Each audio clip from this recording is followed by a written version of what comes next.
Hello, my beautiful muses, and welcome back to another week's episode. I'm so excited to be sitting here and talking to you all again. And this week is going to be extra juicy because I asked you on my Instagram, what questions do you guys have for me? Like, what do you want to know about my personal life, my past, my history, or what personal questions and challenges are you going through that I can help you with?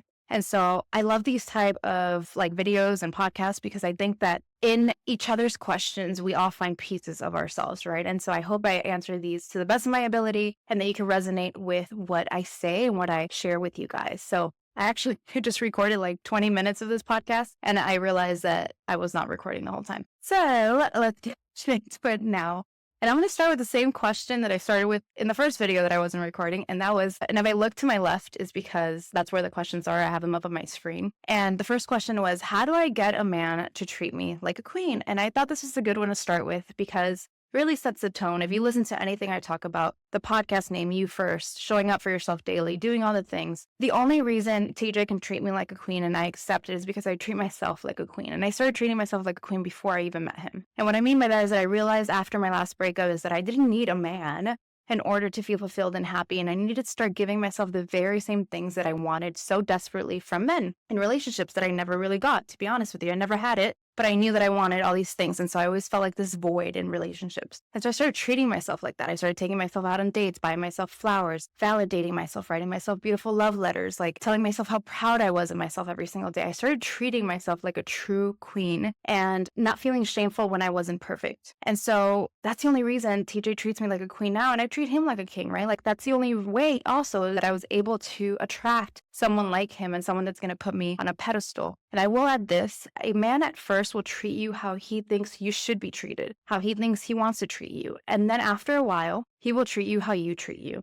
He will treat you based on how you treat yourself. And that's just the truth. And that's where a lot of women are like, he doesn't treat me like he used to before. Well, there was an energetic shift on your part where you stopped treating yourself up here and you started just relying on him for everything. So I hope that answered that question. This one's a good one, and I'll start with this one next, is how do we learn to set boundaries with men when we are used to being a people pleaser? And I think this is such a powerful question because when we think about why we become people pleasers, it's because we need so desperately to feel loved and connected to that person. And we feel like that by speaking our truth, we're going to be rejected or abandoned in some way. And so first, I would say, try to figure out where in your past with your caretakers and your parents did that dynamic mimic. How did you become a people pleaser with them? Or how did you feel like you had to please your parents in order to feel loved and validated? And then ask yourself how you're mirroring that same experience now with your relationships. That is truly the equation to healing. It's figuring out where it came from, seeing it for what it is, catching yourself while you're doing it, and choosing different. And so then choose different, right? When you're in this relationship, I'm not sure if you're in a relationship with this guy or not, or maybe you guys are just casually dating. When he puts you in positions that compromises you, so let's say that he hasn't texted you or called you for a few days and he's used to you just being there on his beck and call, you say no, no, I'm busy, I'm actually doing X, Y, and Z for myself. You start putting yourself on a pedestal, you start putting yourself first, you start showing up for yourself first, and the person that's supposed to be with you, like I just said, the man that sees your value will meet you there, and the ones that don't will fall off. So much of the time we're scared that the person that we love or we care for is going to fall off. But that's just an unhealthy attachment that we have, right? Because if the right person will be afraid or scared off by you speaking your truth or your boundaries, then they're not the right person for you. So really just dig deep, see where you're choosing him over yourself, and then choose differently. Consistently practice that. I'm actually creating something very powerful for all my muses. It's going to help us consistently stay within our power and within our magic, because I do believe that as women, we need these constant reminders, and we also need a community of women that are going to help us with that. So stay tuned. Whoever asked this question, I can't remember who asked it, but stay tuned because some amazing things are coming for you guys. Somebody else asked me, do you coach full-time as a career? I do not. I actually, since I started talking about all the things that I've learned in the last 7 years, my own healing, my own studying, my own research, all the therapy that I've had, and I knew that I wanted to help people, I didn't start coaching until last year. And I just did some one-on-one coaching, and that was definitely not my moneymaker. I never wanted it to be my main source of income because I didn't want it to be something that I felt like I had to do in order to make money and survive. It's more like I get to do it. I get to help and I get to show it for you guys. And that's helped me attract people into my atmosphere without me needing to have them, right? I haven't been in people's DMs or begging them to show up and work with me. They've just been there. And I hold this beautiful space for even the people that come in or out of my life. I love all my clients, past clients, friends, anyone, even if I just coach you through a DM, like there's times where I'm just like coaching somebody through a DM because it really truly makes me happy. I actually have a commercial insurance business that I just started. I've been in commercial insurance for about 2-3 years, but insurance like for the last 7 overall. So that is my moneymaker. It challenges me in a way that coaching doesn't, and it's just a more masculine energy type of way. And I just love it. And I love working with the clients that I work with there too. So I do not do coaching full time, but eventually I will have that become another income source because, like I said, I'm creating something exciting that is going to hold space for you guys and also allow me to create from a place of excitement instead of I have to do this for money. So I hope that answers that question.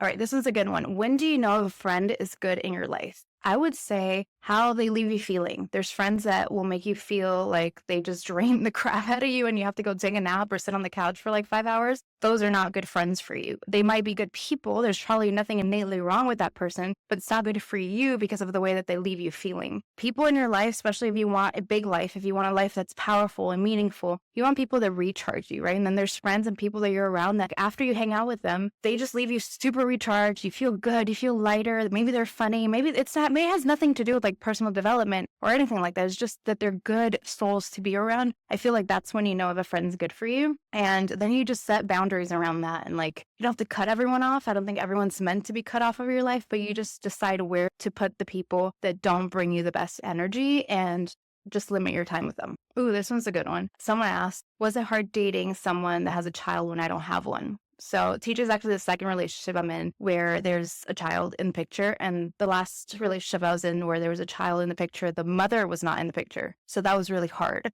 But I also believe that for me, that was like my training wheels to be able to appreciate this relationship and the child that's in here too, because she's taught me so much. Like I absolutely love her and she just makes me so happy. She like heals my inner child just being around her. And I don't know that I would have that perspective if I didn't have the past relationship where I had to learn some really hard lessons, because the child in that relationship, unfortunately, like brought out like my toxic traits, like not him, right? But like kids will trigger your inner child. And I think a lot of parents don't realize that until they're parents, and maybe they don't even realize their kids are doing that, but kids will trigger your unhealed parts, right? They will trigger your unhealed inner child. So I love that. And so would I say it's hard? No, because TJ's always done a really great job in making me feel like a priority, just as she is a priority. I don't feel like I'm competing with a child, you know, like I'm an adult too. Like I feel like I'm very mature. I'm never going to try to compete with a child. So I wouldn't say it's hard. It has its own challenges and things that we have to navigate through together as a couple.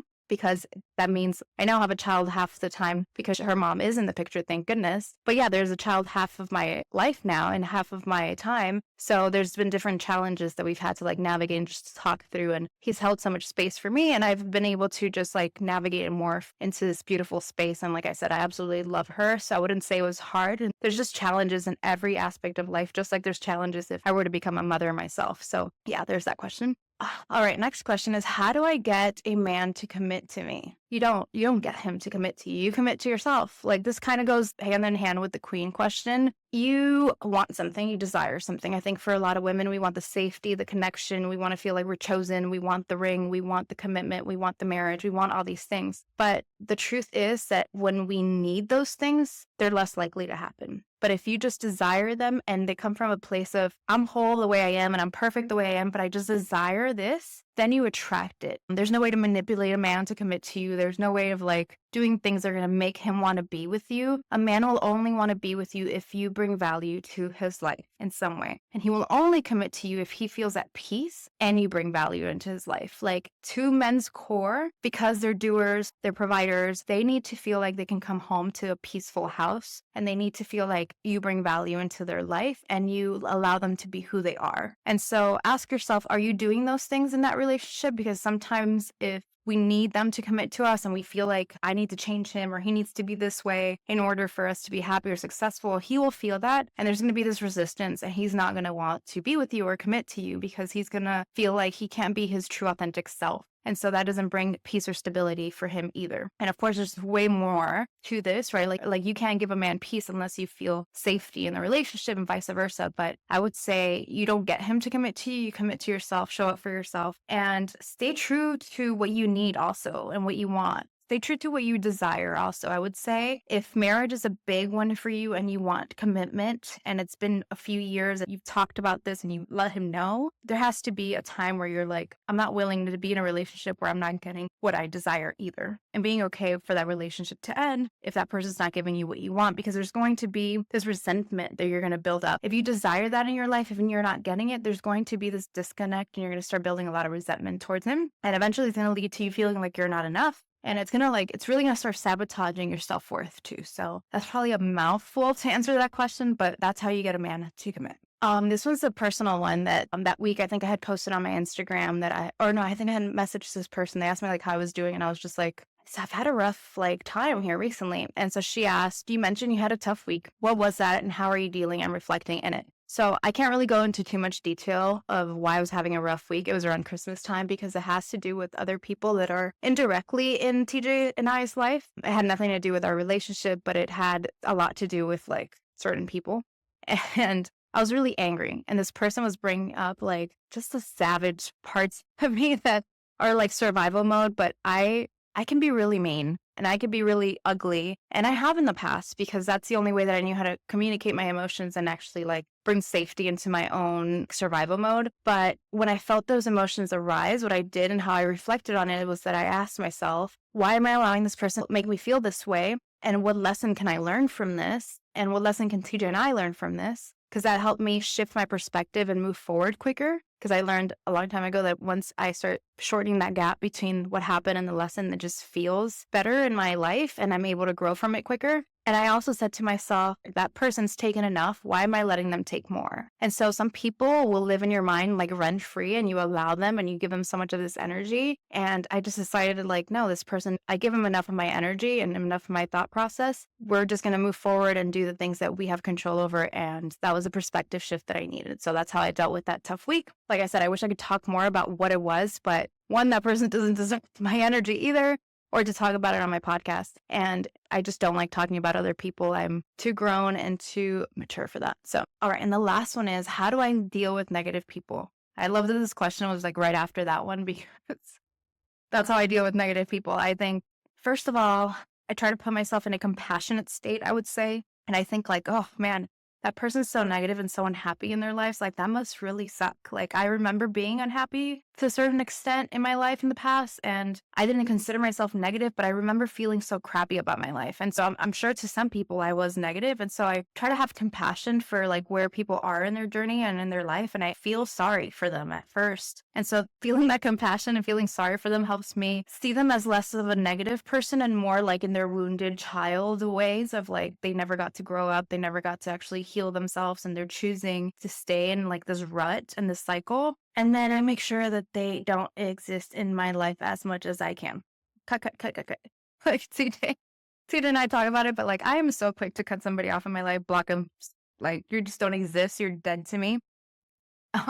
If they bring drama and negativity into my life. Of course, I'm talking about an extreme situation, kind of like the last one that I was just talking about. But yeah, I make sure that they don't penetrate my positive life. Like when you're the light, when you're positive, when people could see that maybe you came from even less than they came from, but you're doing better in your life and you're healing and you're growing and you're in a happy relationship and all these things, that's going to trigger people's wounds, their darkness. And some people want to live in the darkness because it makes them feel better than actually being uncomfortable and growing. And so just know that everyone that's negative has a really dark story that they're not willing to give up. And that's just how I see it. And they just don't belong in my life. I'm just like, you're negative? Ooh. You know what I see negative people as? Actually, I'm going to just say this, and it's pretty funny. I thought about this the other day. Somebody was smoking cigarettes. And I get so upset when people smoke cigarettes outside or around people because I'm like, okay, you can kill yourself, but don't bring that around me. I don't want your smoke and your nastiness and your cancer over there. That's how I feel about negative people. It's like, ooh, they're like poisoning themselves every single day. And their energy is kind of like the smoke smell. And I'm like, ooh, like, get away from me. They're disgusting. That's how I deal with negative people. In short, that's how I deal with negative people. Actually, this one's the last question. The last question is, how do you stay motivated every day? I don't stay motivated every day because motivation is fleeting. Like it's an emotion and it comes and it goes. I can watch a Tony Robbins video or listen to a good podcast and be like, oh, I'm going to go rule the world. And that will go away within a few hours or by tomorrow. And so instead is that what I do as a cyclical person, I actually created a whole podcast about this. Like women, we're cyclical. We're not meant to be consistent in the same way every single day. Is that I really started to learn myself. I started to date myself a long time ago, but really just like know me, like know who I am and where my energy flows and how much energy I have and don't have. And so I know what my desires are. I know the life that I want. And so I know that every single day I have to do X, Y, and Z. And some days they're at full capacity because I'm super motivated and I'm full of energy. And there's days that my capacity is smaller and lower. And then so I still move the needle, but I don't move it as hard or as fast. And I talk about this as like putting your foot on the gas and never like stopping. You could slow down and you can go faster, but you just don't get your foot off the gas. And that's how I stay consistent in a non-consistent way. But you can't rely on motivation to help you in life or to guide you in life because motivation is fleeting. Inspiration is fleeting. All these things that are emotions are fleeting. Emotions come and go, the good ones and the bad ones. So we can't rely on those in order to feel good. So that's what I do. I hope these questions helped you guys, and I hope they helped you just see a different perspective. And if you enjoy episodes like this, let me know. DM me or message me or comment on YouTube. And if you have not yet gone to see my YouTube channel, come see me and come view the podcast in a visual setting. I love doing this for you guys. I love sitting here and talking to you all. So I hope this episode resonated and I hope you got something great out of it. And I cannot wait to talk to you guys next week. Bye.